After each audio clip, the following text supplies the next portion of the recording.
কি আমার খাবারটা দেখে নিশ্চয়ই তোমাদের মুখে জল চলে আসছে, তাই না? So hey hello, welcome back to my channel.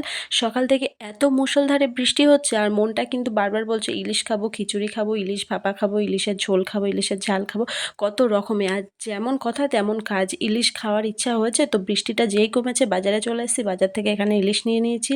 আর বাজারে এসেছিলাম আমি আর আমার পুচকু বুনুটা। আর বোনও ইলিশ খেতে ভীষণ পছন্দ করে, তো ও এ বাজারে এসে বললো যে এই মাছটাই নিতে হবে, তো সেই কারণে ইলিশটাই কিন্তু নেওয়া হলো। তো ইলিশটা নিয়ে তাড়াতাড়ি করে বাড়ি চলে আসলাম। বাড়িতে এসে মাছটা ধোয়াও সারা, ধোয়ার পরে লবণ হলুদ মাখানোও সারা। আর তারপরে তো ছিল আজকে রবিবার, আর রবিবার মানেই স্পেশাল খাবার, স্পেশাল কিছু। তো বাইরে বৃষ্টিও হচ্ছিল, তো ভাবলাম বৃষ্টি যখন হচ্ছে তো ইলিশ নিয়ে আসি। বৃষ্টি পড়ছে, এদিকে ইলিশটাও কিন্তু ভীষণ মজা লাগবে।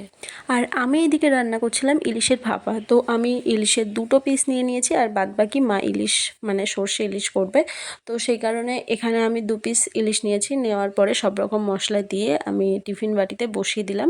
এবার চলো রান্নাটা করে নিই, আর খেতে খেতে বলবো যে খাবারটা কেমন হয়েছিল। তো তোমরা কিন্তু জানাতে একদম ভুলবে না আজকের মিনি ব্লগটা তোমাদের কেমন লাগলো। আর কারা কারা আমার মতো ইলিশ খেতে ভালোবাসো তারা কিন্তু ঝটপট কমেন্ট করে জানাবে।